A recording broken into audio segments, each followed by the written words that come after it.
My name is Walt. I'll say that once. Retired Master Sergeant, 75th Ranger Regiment. 22 years of service, 3 combat deployments. I left the Army at 46 and moved to a 40-acre property outside a small town in Ravalli County, Montana, with my wife Karen. She died 4 years ago. Cancer. Fast. I have been alone on this property since then, and I am fine with that. I know this ground. I have walked every acre of it in every season and every weather condition. I know what belongs here. I do not sleep well. That started on my second deployment and never fully corrected. Most nights I am awake between midnight and 0300. I read. I drink coffee. Sometimes I sit on the back porch because the night sky in this part of Montana is something I will not take for granted for as long as I am alive to see it. I have a night vision monocular, military surplus, bought years ago because the habits do not leave when the uniform does. I use it on the porch sometimes, watching the tree line. Not because I expect contact, because watching is what I know how to do. In February of last year, watching became something other than habit. First contact was at 0207. I was on the porch. Temperature -8 Celsius. Clear night, no cloud cover, good visibility. I raised the monocular to scan the eastern tree line. Routine check. I saw movement. Tree line, approximately 200 meters. I focused and held. 2 figures, moving tactically. One covering while the other advanced. Proper bounding overwatch. The kind of movement you drill until it stops being something you think about and becomes something you simply do. I watched and I counted as they moved, and by 4 minutes in, I had 4 individuals total, moving in disciplined column along the tree line. They halted. The lead figure raised his hand. The column stopped. The signal was correct. Exactly correct.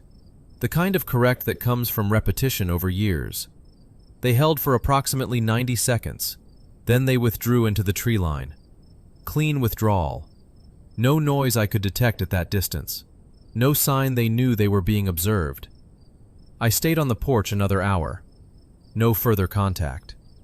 At first light, I walked the tree line. I was looking for sign.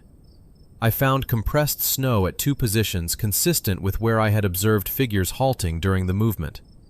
I found 1 partial boot print. Standard military tread. Approximately size 10. The depth was consistent with a loaded man. I called the Ravalli County Sheriff's Office. Reported unknown individuals moving on my property in tactical formation at 0200. A deputy came out that morning. He looked at the snow compression and the partial print. He said it was probably hunters. He said he would note it. He meant well. He had no framework for what I was describing. Second contact came 3 nights later at 0156. Same eastern tree line. This time 6 figures. Same formation discipline. Same signals. They held the tree line for 11 minutes and then withdrew. Third contact, 4 nights after that. Closer this time. Approximately 120 meters. Through the monocular I could see their gear.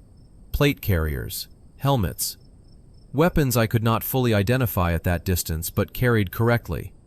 Muzzle discipline correct throughout. These were trained men moving in a trained way. I want to be precise about what I was experiencing on the porch that third night because I think precision matters here. I have not felt fear in any operational sense since my second deployment, when I decided that fear was not a useful response to most situations I would encounter, and I trained myself accordingly. What I was feeling on that porch was not fear. It was the specific alertness of a man who has identified a situation that does not fit any of his established categories. That is a different thing. Fear tells you to leave. This feeling told me to stay and gather more information. I decided to make contact on the 4th observation. I want to be clear that I did not approach this carelessly. I dressed for the cold properly. I carried my legal sidearm. I took the monocular. I exited from the north side of the property to approach from an angle they would not expect if they were watching my house. I moved the way I was trained to move. Flat ground, no skyline, no sound. I covered 200 meters and reached the tree line in good time. No contact. I scanned the tree line. Nothing. I held and listened for 2 full minutes. Nothing. I was certain they had been there. I had watched them from the porch before I went out. I had checked the monocular twice to confirm what I was seeing. I looked down. Boot prints in the snow. Several sets. Military tread. The same tread I had found before. They tracked along the tree line, moving in the direction of travel I had observed from the porch. I followed them with my flashlight. 40 meters along the tree line. Clear, deep, real prints in undisturbed snow. Then they stopped, not at the tree line, not at a road or a feature of the ground. They stopped in open ground, mid-stride. Every set of prints, from what appeared to be 4 or 5 individuals, stopped in the same moment, as if the men making them had simply ceased to exist between one step and the next. Nothing beyond. Undisturbed snow in every direction. I crouched and studied the final prints carefully. The depth was correct for a loaded soldier at patrol pace. The stride length was correct. The tread was real. These were not manufactured. These were made by men walking.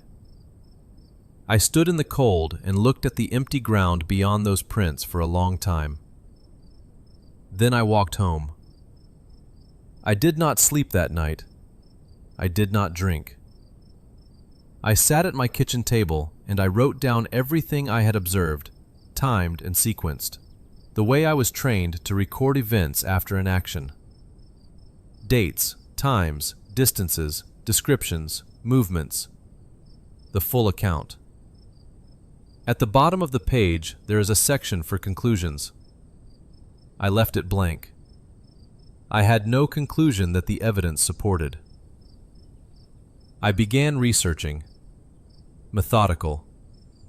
I know how to gather information without revealing why I am gathering it. No military unit was conducting exercises in Ravalli County. I confirmed this through 3 separate calls to different military information contacts, approached from different angles, none of them aware I was asking the same question. I have contacts from 22 years of service. I use them carefully. No exercises. No training operations. Nothing within 300 miles. I looked into the history of the property itself. Grazing land going back to the 1940s. Undeveloped before that. No military installation. No training ground. Nothing. I widened the search. Military activity in Ravalli County going back as far as records existed. I found one item. A training accident. A ranger patrol operating in the Bitterroot Range, an unusual location, but documented in a small archived newspaper piece from the period, had lost 4 men in a single night. The official cause was avalanche. The bodies were recovered the following spring. The incident received minimal coverage. The kind of coverage that minimal incidents from that era received. I found the names through military archive records. 4 men. 2nd Battalion, 75th Rangers. Ages 19 to 24 at time of death.